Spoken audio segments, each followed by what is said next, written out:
Beaucoup de mes abonnés me disent « Yann, les hommes n'abordent plus, on ne m'aborde jamais, alors que pourtant je suis une jolie fille, ou je fais attention à moi, ou je fais des efforts pour qu'on vienne me parler, mais ça n'arrive pas. » Et je trouvais intéressant de faire une vidéo sur le sujet pour que vous compreniez vraiment comment les hommes vivent cette situation. Qu'est-ce qui fait qu'un homme va prendre la décision d'aller parler à une femme et d'aller vous parler? Pour être en mesure de comprendre cette situation, je vais vous inviter à vous glisser dans la peau d'un homme. Concentrez-vous, fermez les yeux, voilà, ça y est, vous êtes un homme et vous allez vivre votre journée, donc vous allez au travail, peut-être que le soir après le boulot, vous allez aller boire des verres. Donc au cours de la journée, vous allez croiser plein de femmes qui peut-être vont vous intéresser, du moins visuellement, parce que vous avez des yeux partout, même si vous êtes au boulot, vous regardez un peu ce qui se passe autour de vous. Eh bien, dans ce cas de figure, vous vous retrouvez devant un arbitrage. Quand un homme veut aller aborder une femme, c'est un arbitrage, avec des bénéfices et avec des risques.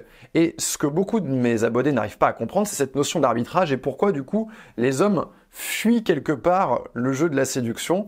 Et on va essayer de comprendre pourquoi. D'abord, comprenons quels sont les bénéfices et quels sont les risques. Le bénéfice, il est évident. Venir parler à une femme, bien, c'est avoir une relation avec elle.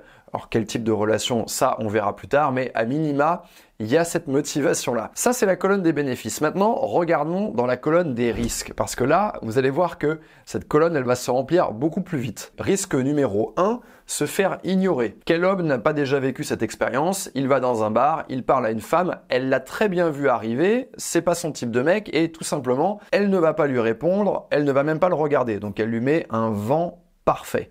C'est un risque qui existe et les hommes le savent. Deuxième risque, se faire rejeter dès son approche, avec une femme qui dira à un homme, par exemple, « Désolé, c'est très gentil, mais je ne suis pas intéressé. Merci pour ta participation, c'est cool. » Troisième risque, perdre des points d'estime de soi. Alors on peut perdre de l'estime de soi parce qu'on s'est fait rejeter, mais on peut perdre de l'estime de soi tout simplement parce qu'on juge qu'on ne s'est pas bien débrouillé dans cet exercice complexe dans lequel un homme va ressentir beaucoup de pression. Donc il est très fréquent qu'un homme ne sache pas quoi dire, qu'il laisse un blanc, qu'il dise quelque chose de stupide, qu'il perde un petit peu ses moyens face à une femme.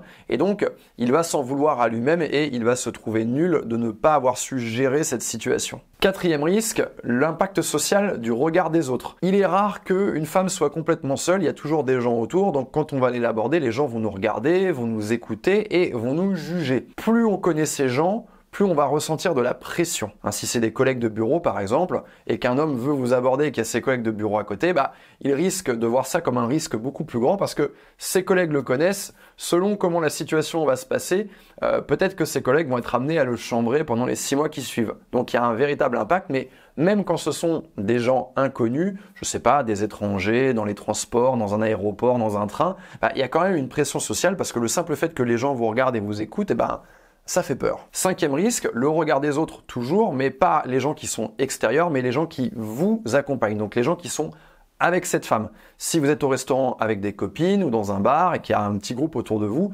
forcément, cet homme va prendre en compte le fait qu'il y a d'autres femmes qui sont autour de vous, qui vont vous regarder, peut-être qu'ils vont répondre à la place de la femme qu'il veut aborder. Donc encore une fois, ça rend la situation plus compliquée et plus effrayante parce qu'il y a beaucoup plus de choses à gérer, il y a beaucoup plus de personnes qui posent les yeux sur nous. Dernier risque que je vois dans cette colonne, qui pèse beaucoup moins dans la balance, il faut le dire, c'est celui de perdre son temps. Un homme va vous aborder, donc il va mobiliser son courage, son énergie, un petit peu de son temps, et s'il vous parle 5 minutes, 10 minutes, 20 minutes, ce qui peut très bien arriver dans le cadre d'une soirée par exemple, on peut se retrouver même à parler à quelqu'un pendant 1 heure, voire même toute la soirée, s'il se rend compte au bout d'un moment que vous n'êtes pas disponible parce que vous voyez déjà quelqu'un, c'est quelque chose qui risque d'être fâcheux pour lui, surtout s'il a investi de la ressource dans cette conversation. Voilà un petit peu pour mon tableau à 2 colonnes qui est vraiment déséquilibré. Une fois qu'on a compris tout ça, qu'on a compris que c'était un arbitrage entre les bénéfices d'un côté et les risques de l'autre, on comprend mieux pourquoi les hommes abordent beaucoup moins.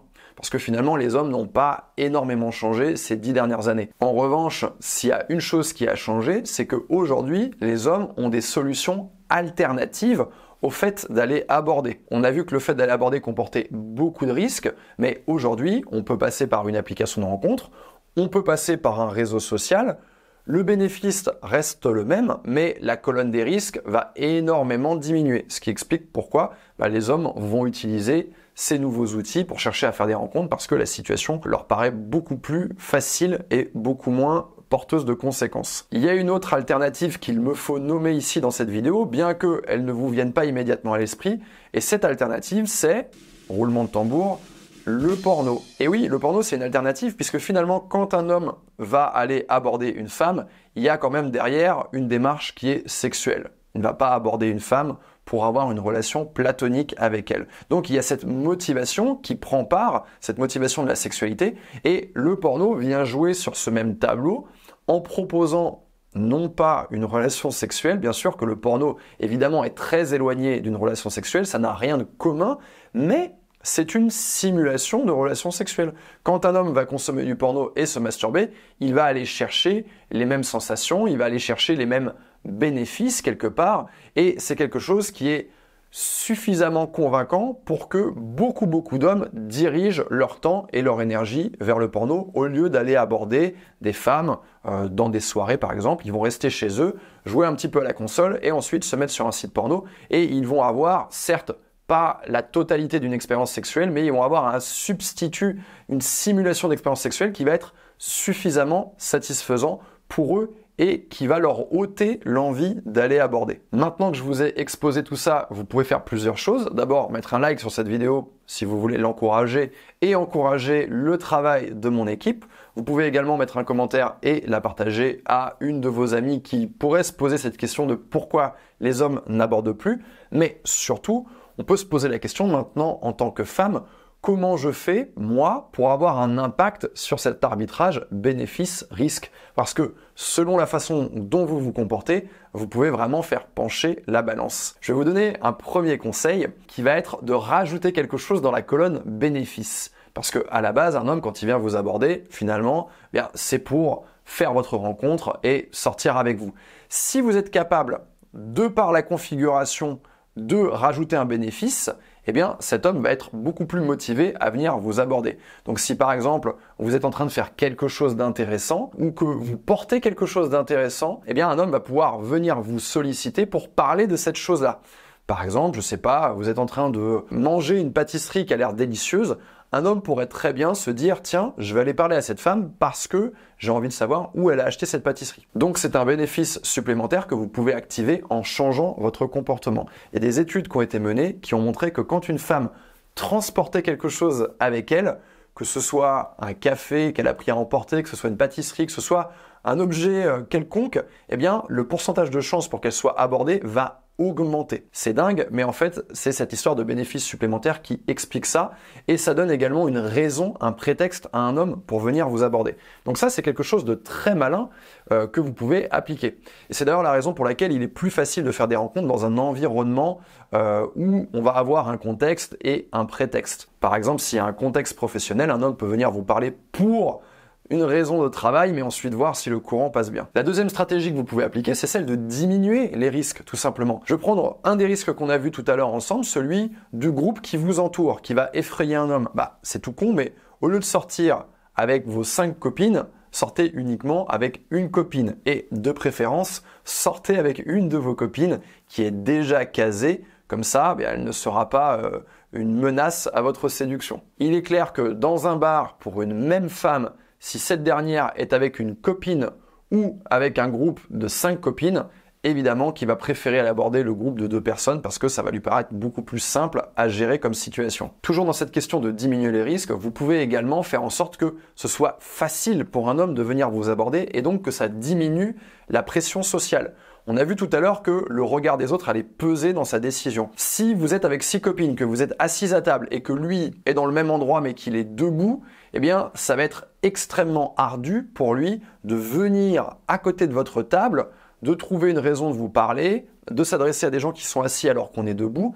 C'est quelque chose vraiment qui va être terrifiant du point de vue du regard extérieur parce que là, c'est quelque chose qui va attirer l'attention des gens sur vous. On voit un Gugus marcher à travers un bar, venir à côté d'une table et tout le monde va se tourner vers lui.